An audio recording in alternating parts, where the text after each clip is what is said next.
لیکن میں صرف چند چیزوں پہ جو آپ کا توجہ مبذول کرانا چاہتا ہوں وہ یہ کہ نمبر 1، پاکستان نے تمام تجربے کیے اور سب میں ناکام ہو گیا. ہر تجربہ ہمارا ناکام ہو گیا اور یہی ہمارا سب سے بڑا اثاثہ ہے، کیونکہ ہم نے ہر دروازہ کھٹکھٹایا اور سب کو بند پایا. اب جس کو ہم نے کھولنا ہے اس طرف ہمیں جانا پڑے گا. یہی ہے وہ راستہ ہمارے لیے. اب راستہ کوئی بچا نہیں ہے. اگر یہ حکومت سمجھتی ہے یا اس سے پہلی حکومتیں یا جو آنے والے لوگ جو آنکھیں جمائے بیٹھے ہیں کہ ہم آ جائیں، ہمیں اقتدار مل جائے، اگر وہ سمجھتے ہیں کہ کوئی اور نظام چلا کے یہاں پہ معاملات ٹھیک ہوں گے تو یہ نہیں ہوگا.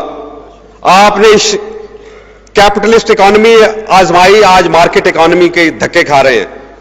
آپ نے سوشلسٹ اکانومی دیکھی، آپ نے مکسڈ اکانومی دیکھی، آپ نے پریزیڈنشل فارم آف گورنمنٹ دیکھا، آپ نے مارشل لاز دیکھے مختلف نوعیتوں کے، آپ نے کنٹرول جمہوریت دیکھی، آپ نے پارلیمنٹری فارم دیکھی، آپ نے پریزیڈنشل فارم آف گورنمنٹ دیکھی. کون سی چیز ہے جو چھوٹے سے تھوڑے سے عرصے میں پاکستان نے نہیں آزمائی؟ ہر ایک چیز آپ آزما چکے، ماں سوائے اس چیز کے جس کے لیے آپ پیدا ہوئے تھے.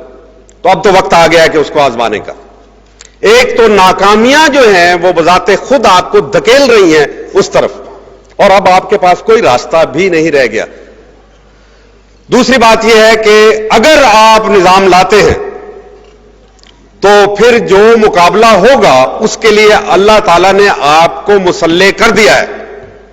جذبہ جہاد آپ کا بیدار ہے، ایک اچھی فوج آپ کے سامنے موجود ہے، آپ کے ہاتھ میں موجود ہے، ایک قوم موجود ہے جو اس راستے پہ چلنا چاہتی ہے، نیوکلیئر صلاحیت آپ کے پاس موجود ہے، پشت پہ آپ کے اسلامی افغانستان موجود ہے، اس سے آگے ایران کا ریولوشن آ چکا ہوا ہے اور وہاں بھی جذبہ اسلامی موجود ہے. کچھ اگر تھوڑی بہت آپس میں مس انڈرسٹینڈنگ ہے تو وہ بھی دور ہو جائیں گی. اور پھر دیکھیں یہاں پہ کہ آپ کے ارد گرد تحریکیں چل رہی ہیں. تو چنانچہ پاکستان کو کرنا کیا ہے؟ ساری چیزیں مکمل ہیں. ایک غلط فیصلہ ہوا 1992 اکتوبر میں، سپریم کورٹ کے 5 ججز نے ایک فیصلہ دیا کہ آئین کی تمام شقیں برابر ہیں.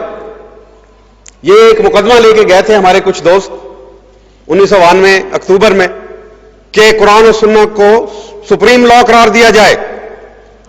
آرٹیکل 2A جو ہے قرارداد مقاصد وہ سپیریئر ہے باقی، تاکہ دوسرے اس کے تابع ہو جائیں.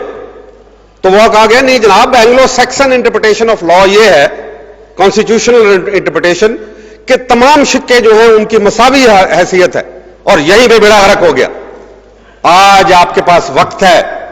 جنرل پرویز مشرف کو سپریم کورٹ نے اجازت دی ہے کہ وہ آئین میں ترمیم کر سکتے ہیں. یہ ترمیم وہ جو کریں گے وہ ہمارے خلاف بھی ہو سکتی ہے خدا نخواستہ، اور ہمارے حق میں بھی ہو سکتی ہے، صرف اگر وہ آرٹیکل 227 میں جہاں کہا گیا کہ قانون کیا ہوتا ہے، کہیں کہ قانون وہ ہے جو قرآن و سنت میں دیا ہوا ہے، پیریڈ. اس کے بعد سب کچھ قائم ہو جائے گا، خلافت بھی قائم ہو جائے گی. یہ ایک ایسی شفٹ ہوگی جیسے رڈر کی ایک شفٹ سے ایک جہاز اپنی منزل دوسری طرف بدل لیتا ہے، اگر صرف یہ کر لے. لیکن اس کے لیے ضروری کیا ہے کہ تمام قوم کی طرف سے اور بالخصوص علماء دین کی طرف سے اپنے تعصبات چھوڑتے ہوئے یہ ڈیمانڈ آج ان کے سامنے پیش کی جائے. اور ان کے پاس بھی کوئی راستہ نہیں ہے. عنقریب ان کو پتہ چلے گا کہ اگر ان کو قوم کی تائید اور حمایت کی ضرورت ہے، ورنہ یہ فوج بھی خدا نخواستہ اس کا شکار ہو جائے گی، کیونکہ یہ قوم جو ہے وہ کہیں ایسا نہ ہو کہ اپنی فوج کے سامنے اٹھ کھڑی ہو. یہ بہت بڑا المیہ ہوگا، ہمارا سارا کام جو ہے وہ تباہ اور ملیا میٹ ہو جائے گا. اس سے بچانے کے لیے ضروری ہے کہ آج وہ آئین کی شق نمبر 227 میں ترمیم کر کے ایک جملہ صرف کر دیں کہ Quran and Sunnah is our supreme law. That's the end of it. یہ بڑا نادر موقع ہے جناب، اس کو مس نہ کیجئے. ڈاکٹر صاحب اور آپ کے جو دیگر اصحاب موجود ہیں، پلیز، یہ بہت نادر موقع ہے. لمبی چوڑی باتوں میں نہیں جانے کی ضرورت، اور اس کے آخر میں چند باتیں جو میں کہنا چاہتا ہوں، پہلے بھی کہتا رہا ہوں، ڈاکٹر صاحب کے فورم سے بھی کہتا رہا ہوں. اتحاد قائم کریں. اگر ہماری منزل صرف اسلام آباد نہیں ہے، اسلام ہماری منزل ہے، تو پھر ہم الگ الگ راستوں پہ کیوں چل رہے ہیں؟ اگر تو منزل اسلام آباد ہے پھر تو سمجھ میں آتی ہے. کہ کئی راستے اسلام آباد کو جاتے ہیں، لیکن اسلام کو تو صرف ایک ہی راستہ جاتا ہے، پھر ہم سب چل کے مل کے کیوں نہیں چلتے اس پہ؟ دوسرا جہاد ہم نے نہیں چھوڑنا. یہ بہت سارا زور پڑ رہا ہے جہاد کے لیے. ہماری دو چیزوں سے ان کو اب تکلیف پہنچ رہی ہے، ہمارا جہاد اور ہماری نیوکلیئر صلاحیت. تیسری چیز نیوکلیئر صلاحیت. خدا را اگر جب بھی آپ نے نظام لگانا ہو، آپ کو ایک پاورفل ڈیٹرنٹ کی ضرورت ہے، کیونکہ اس ڈیٹرنٹ کے ذریعے سے آپ ایک ڈائلاگ کھول سکیں گے. میری اسٹریٹجی جو میں نے ورک آؤٹ کی ہے وہ ہے ڈیفائنس، ڈیٹرنس اینڈ ڈائلاگ.